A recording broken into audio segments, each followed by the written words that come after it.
नमस्कार बच्चों, आपका स्वागत है मेरे चैनल ट्रू नॉलेज में। और आज मैं फिर आपके लिए लेके आया हूँ एक्सरसाइज नंबर 13.2 और इसका पार्ट नंबर 2। तो पिछले लेक्चर में मैंने आपको क्वेश्चन 6 तक करा दिए थे और बचे हुए पार्ट मैंने कहा था मैं अगले उसमें कराऊंगा लेक्चर में। तो आज मैं हाजिर हूँ आपके लिए। बहुत ही इंटरेस्टिंग एक्सरसाइज है और बहुत ही इफेक्टिव इसके क्वेश्चन हैं। तो मैं क्वेश्चन पढ़ता हूँ। क्वेश्चन नंबर एक कैरेट में जब 12 बोतलें पैक करी जाती हैं तो 25 बॉक्सों की जरूरत होती है। ठीक है, 25 बॉक्स चाहिए होते हैं जब हम 12 बोतल पैक करते हैं। अब अगर वो कह रहा है कि ये बोतलें, अगर हम बोतल हमारे पास फिक्स है, मैंने बताया था कि कांस्टेंट होती हैं। अब अगर हम ये करें कि same if the same batch is packed using 20 बोतल, अगर हम अब एक कैरेट में 20 बोतल पैक करें, 20 बोतल पैक करें तो हमें अब कितने बॉक्सेस चाहिए होंगे। यहाँ पर लिख लो एक्स। ठीक है, बात समझ आई। जब नंबर ऑफ बोतल बढ़ जाएंगी एक बॉक्स में तो नंबर ऑफ बॉक्स कम हो जाएंगे। जैसे जैसे नंबर ऑफ बोतल एक बॉक्स में बढ़ती जाएंगी तो ये कम होता जाए। तो आपको यहाँ लिख सकते हैं as number of bottles increase in one box,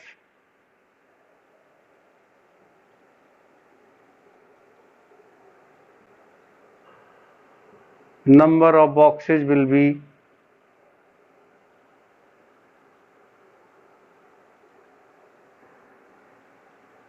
decreases। ठीक है, कॉमन सी बात है, इसमें कोई नई बात नहीं है। तो क्या हो गया, इनवर्स प्रपोर्शन हो गया। इनवर्स प्रपोर्शन हो गया। ठीक है, इनवर्स प्रपोर्शन हो गया तो मैं बताया था आपको x1 x1 नहीं लिखना, सीधा x y is equal to constant लिख दो।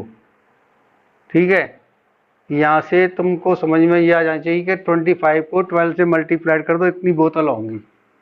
ठीक है, समझ में आ गई बात, क्योंकि ये चीज जो है कांस्टेंट रहती है हमेशा।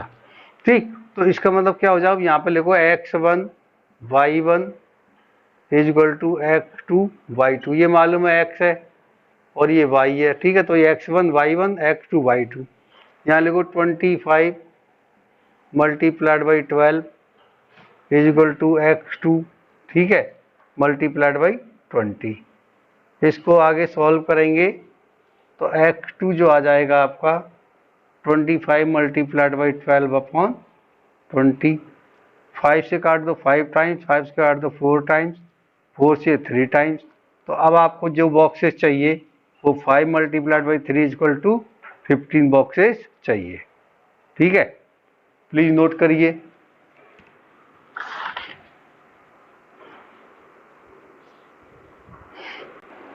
अगला क्वेश्चन है, एक फैक्ट्री वाले ने ठेका लिया। उसने क्या कहा कि कोई काम लिया, उसने कहा कि मैं आपका काम 63 डेज में कंप्लीट कर दूंगा और इस समय इसके पास 42 मशीन लगी हुई थी। ठीक है, लेकिन क्लाइंट बोला नहीं, मुझे ये काम जल्दी चाहिए और आप मुझे ये 54 डेज में करके दे दीजिए।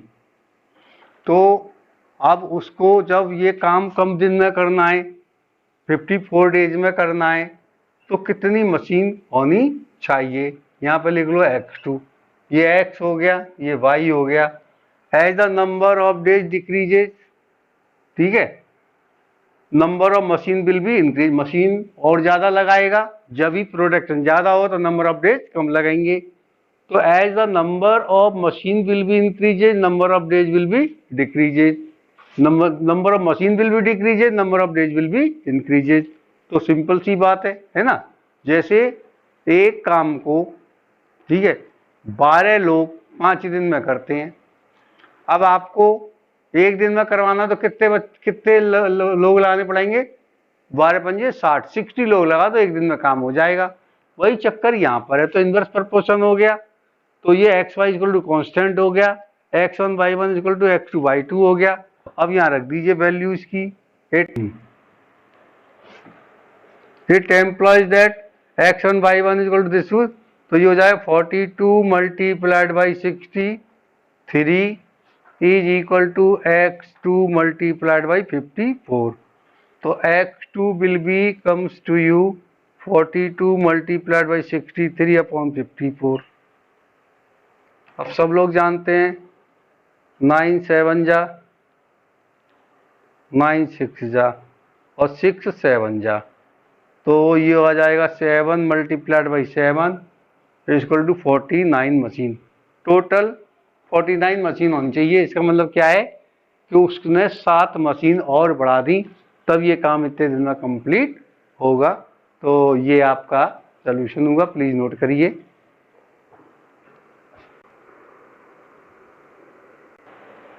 अगला क्वेश्चन, कार है और कार से आप जो है अपने शहर से, ठीक है, और दूसरे शहर तक जा रहे हो, ठीक है। तो अपने शहर से दूसरे शहर तक जा रहे हो तो डिस्टेंस कांस्टेंट होगी। अगर आप कार धीरे चलाते हो तो टाइम कितना लगेगा, ज्यादा लगेगा, लगेगा नहीं लगेगा, और तेज चला के ले जाओ तो टाइम कम लगेगा। तो यही क्वेश्चन है आपका क्वेश्चन नंबर 9 कि एक आदमी जो है, एक कार टेक 2 आवर्स, ठीक है, 2 घंटे लगते हैं कार को, जब उसकी स्पीड जो होती है वो 60 किलोमीटर पर आवर होती है। पहली बात समझ में आ गई यहाँ तक। अब इमरजेंसी में जाना है आदमी को तो गाड़ी को तेज चलाएगा, और रिलैक्स में जाना है तो धीमे चलाएगा। तो अब मान लो इमरजेंसी में जा रहा है और उसने उसकी स्पीड बढ़ा दी। अब अगर कार की स्पीड वो 80 किलोमीटर पर आवर कर देता है तो कितने टाइम में पहुंचेगा, ये y2 मान लो, ये x हो गया, ये y हो गया। ये जो डिस्टेंस है ये कांस्टेंट है, ठीक है। आप किसी एक शहर से दूसरे शहर तक जा रहे हो और ये मान लीजिए कि आपके बीच में कोई भी ऑब्स्टेकल नहीं आ रहा है, एक आइडियल कंडीशन दी गई, ना आपको कहीं ब्रेक लगाने ना कुछ करने, आपने गाड़ी स्टार्ट करी और आप 60 की स्पीड से कांस्टेंट चले जा रहे हैं, कोई ब्रेक नहीं लगाने, तो आपको 2 घंटे लगे। अब आपने स्पीड 80 कर दी तो टाइम क्या होगा, बट नेचुरल कम हो जाएगा जब 80 की स्पीड से जा रहे हो। तो as the speed increase time will decrease, तो इनवर्स प्रोपोर्शन हो जाएगा। इनवर्स प्रोपोर्शन ये standard formula x y equal to constant. कई बच्चे क्या करते हैं यहाँ पे x1 y2 equal to x2 y2 ऐसे कुछ गलती कर देते हैं, वो गलती नहीं करनी है। आपको एक बेसिक चीज दिमाग में रखनी है, x y equal to constant, तब लिखना है x1 y1 equal to x2 y2।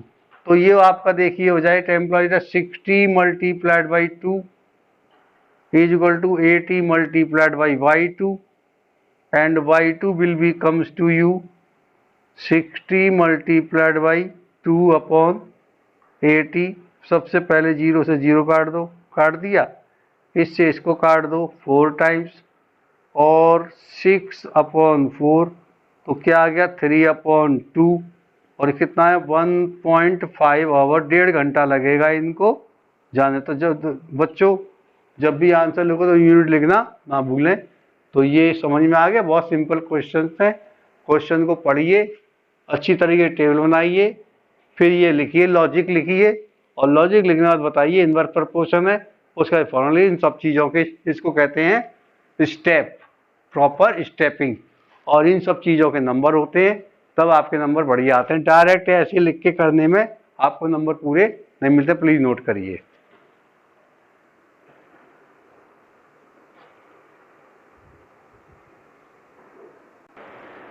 अब 2 आदमी आपके पास आए और कहने लगे जी हम आपका काम जो है 3 दिन में कर देंगे।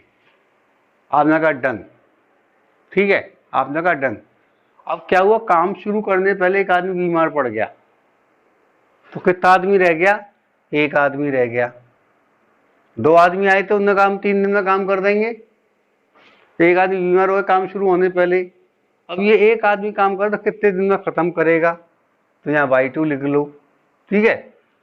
नंबर ऑफ पर्सन डिक्रीजेज,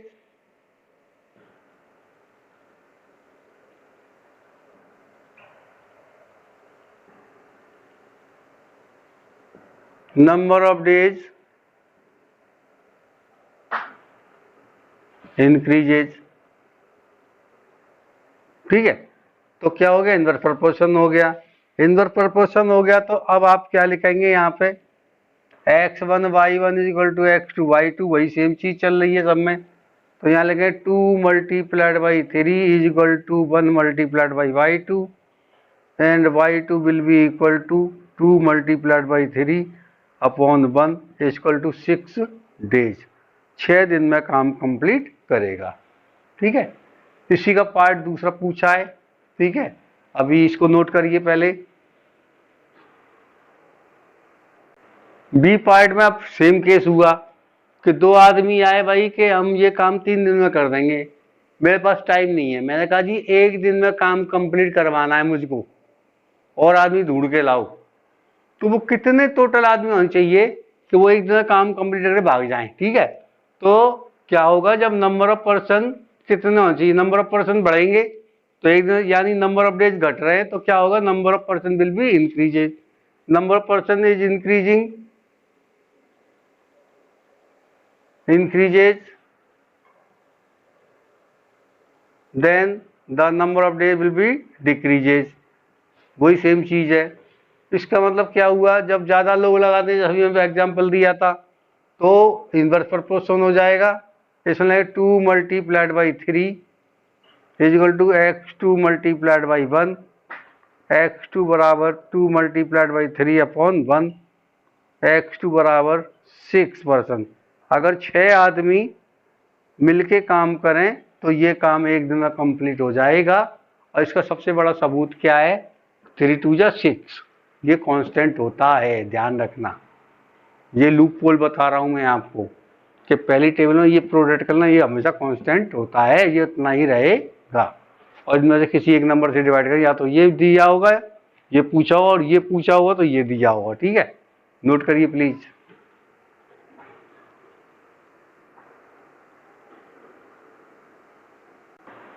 अगला क्वेश्चन आपके स्कूल से रिलेटेड है। आपके स्कूल में नामुमन कितने पीरियड होता है, 8 पीरियड होते हैं। ठीक है, अब कभी कभी क्या होता है, कभी कोई एक्स्ट्रा करिकुलर एक्टिविटीज होती है तो कोई पीरियड छोटा कोई बड़ा हो जाता है, कभी कुछ हो जाता है।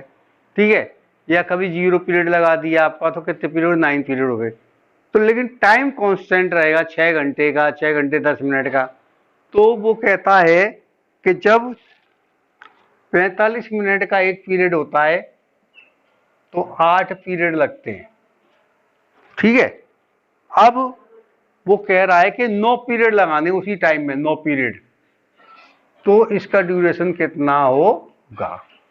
तो बट नेचुरल है कि जो टाइम, ये टाइम तो कांस्टेंट है। ठीक है, अब जब नंबर ऑफ पीरियड बढ़ा दिए तो उसका पीरियड का टाइम घट जाएगा। अब जो पीरियड लगाएगा उसका टाइम घट जाएगा। लिखाएंगे यहाँ पे as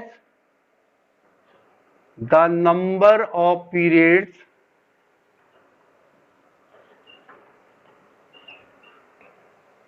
increases, duration of each period